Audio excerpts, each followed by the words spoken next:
Recently, I've been lucky enough to have traveled through Europe with my mother and sister to celebrate my sister's graduation. We flew to Santorini and drove through Germany and parts of Austria, Switzerland and the Netherlands, stopping by to see various family members. We traveled through Berlin, Mannheim, Heidelberg, Santorini, Munich, Bad Tolz, Passau, Garmisch, Überlingen, Neuschwanstein, Vis, Schaffhausen, Maastricht and Düsseldorf, and visited many family members from my mother's side who had last been in Europe 36 years ago, but had built so many beautiful memories here. This trip was for my sister to celebrate her graduation, for my mum to reconnect with parts of her childhood, and for me to remember Europe's most beautiful side before I returned to Argentina. We all reconnected to people in our family that we hadn't seen in years, and I got to meet people I had only heard about in stories. To say it was a beautiful trip would be an understatement. This is the kind of trip you don't do very often, the kind you only do when celebrating really special occasions or after overcoming tragic events. My mum, my sister and me have been living separately for a few years now. The three of us are very self-critic and we're constantly trying to better ourselves, each in their own way. But since we don't see each other very much, sometimes our ideas of each other are not quite up to date. Trips like this help us catch up, lift each other up and remind us of how lucky we are to have one another.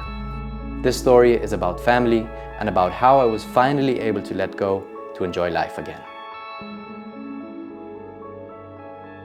Our story begins when my mum arrived in Berlin, where I had been living for the last year. To be honest, I was not having a good time. I was disillusioned with Germany. Stuff had happened at work and in my social life, or lack thereof, that had made me decide to go back home to Argentina after 5 years of living abroad. Seeing her again was like medicine to my soul. I showed her the city, which, even after my experience was still undeniably beautiful. We saw and talked a lot, like we always do, and I was already starting to see some color in my life again. After Berlin, we took a train to Mannheim, where my sister was living. We were greeted by her delicious lasagna, and the next day we were off to celebrate her graduation at the university. This was a big deal for all of us. She graduated from one of the best universities in Europe at 21, working hard to achieve that since the time she was in primary school. None of this came from our parents. They only ever wanted us to do what makes us happy. She just decided this was something she wanted to do, and she did it. Not only did she do it, but she managed to have an incredible life in the process, picking up some great hobbies like painting, cooking, yoga, traveling a lot, and making new friends wherever she went. For this, we are and will always be incredibly proud of her. She also took us to Heidelberg, where she will be picking up her first internship after uni in a great company, in a great location.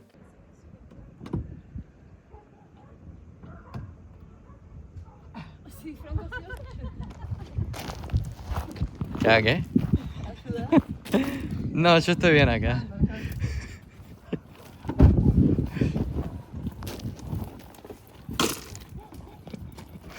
Adiós.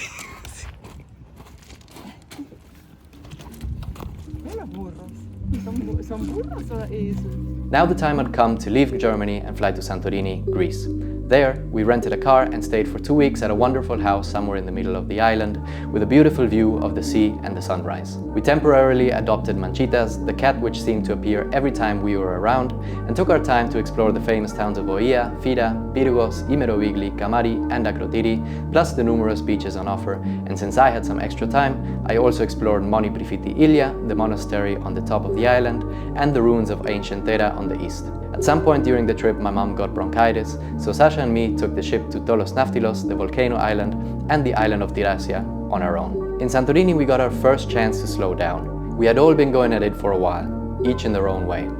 I personally have a tendency to see only the negative in things, especially relating to my actions and my life, and the island gave me a chance to reminisce in all the good things I had done, all the wins I had achieved. For the longest time, I've had unrealistic expectations of myself, and my talks with the family were starting to help me appreciate what I had and what I had done. I was starting to feel more comfortable in my skin.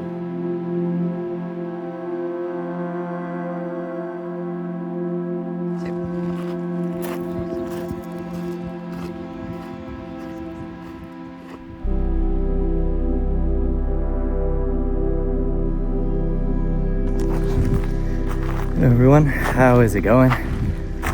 There is a drone flying up there, as you can maybe hear. Kind of breaks the silence a little bit.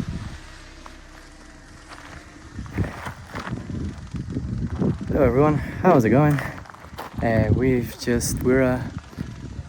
3/4 in from finishing a walk, which is from Filia, which is the city up there. I don't know if you can see it, all the way there until here. Next stop should already be I Meraviglia or something like that.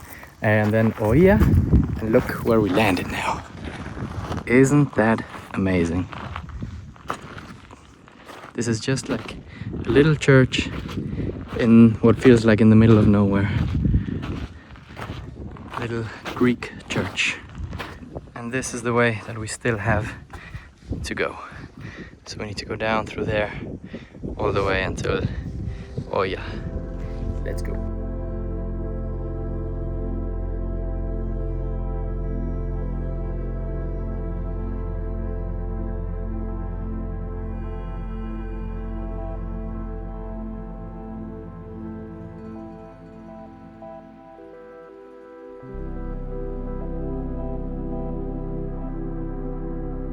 After Santorini was done, we flew back to Germany, where we continued our travels through Munich, Bad Tölz and the wonderful Wampendorfler Paradies close to Passau in Bavaria. Now it was our mom's turn to show us what her life had been like 36 years ago. She showed us where she used to live with one of her adoptive mothers close to the English Garden in Munich. We toured some of the most famous spots like the Marienplatz, Frauenkirche, Schloss Nymphenburg and the Olympiapark, and we had a typical German meal, the Schweinehaxe with potato and knödel, sauerkraut, and a good Bavarian beer. We met with people from my mom's past that I had never seen before, like some old friends in München, one of her cousins in Bad Tölz, and one at the Wampendorfler Paradies farmhouse close to Passau.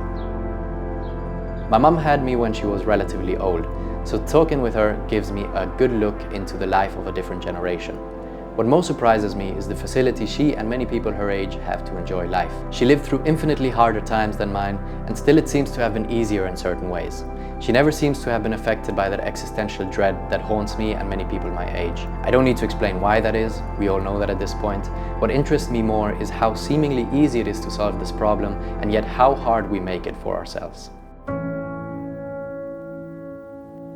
I had a dream a few months ago. I was laying on a bed and someone injected me with a serum he said would kill me if I had deep thoughts. I tried escaping that place many times, but always ended up where I started. I'm still not completely sure what that dream meant, but the most obvious interpretation would be that my subconscious was telling me to stop overthinking, to just live. In Munich, I thought about that again, and especially after seeing how seemingly easy it is for some people to be happy, I decided to just stop overthinking. Just like that. If I was in a bad mood, I would recognize it for what it was, just a passing feeling, instead of identifying with it and linking it to some trauma or past experience. After years of meditating and reading about Buddhism, Stoicism and certain aspects of Christianity, nihilism and other religions and philosophies, I finally decided to really apply it to day-to-day life. We can't control feelings, we can't control the cards dealt to us, but we can control how we react to that, and after this decision I felt a great weight lift off my shoulders. This didn't help me be happier, since happiness, just like anger, is also just a fleeting emotion, but it did help me be at peace.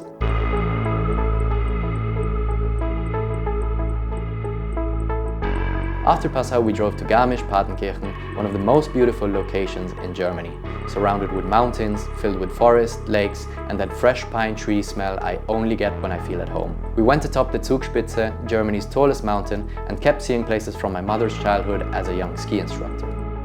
Now it was time to visit one of our cousins in Vis. She lives with her husband and kids in the Austrian Alps. We had a very warm welcome, got to play with the kids, and got to do 2 tracks in the mountains despite the bad weather. I don't show most of the people I mention here for privacy reasons, but just know that the people are the most important part. During this family tour, we got to see many different people living radically different lives, which gave us perspective on our own, and perspective is everything.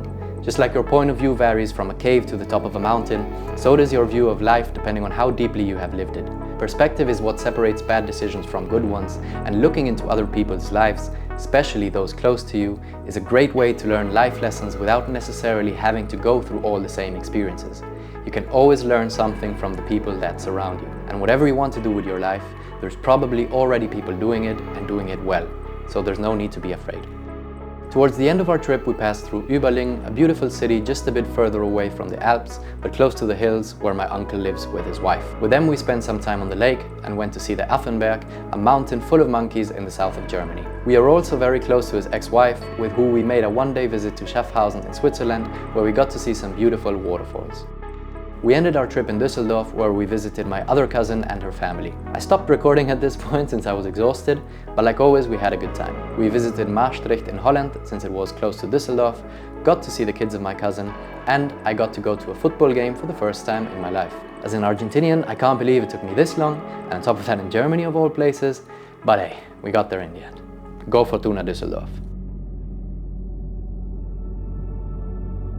There is another secret reason why we did this trip. We were meant to do it with my father too, but he had passed away a year prior. So instead of traveling with him, we traveled for him. Of course I miss him very much, but his passing made me realize what a gift life is, and that it is too short not to enjoy it. Death, like many things, can be a great learning experience, but you have to take your time to really think about it. It is final. It is a problem you can't solve. The only thing you can do is make peace with it and learn. Always learn.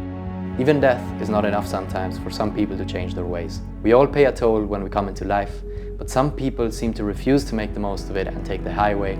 They stay stuck on the side streets, stuck in past arguments, unable to forgive and bitter to the end. My greatest fear is becoming one of these people.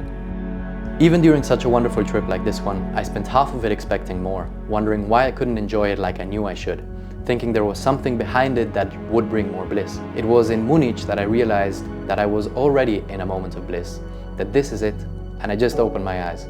I stopped letting my thoughts distract me from a wonderful view, from a good conversation with friends and family, and even when I was tired, I tried to take it with humor and not aggrandize it. Obviously, this trip is not a representation of normal life, but traveling in general does give you perspective. In my case, I'll try not to get in my head so much in the future, to stop expecting some great breakthrough to massively change my life, and to consider that maybe, just maybe, I've been doing just fine.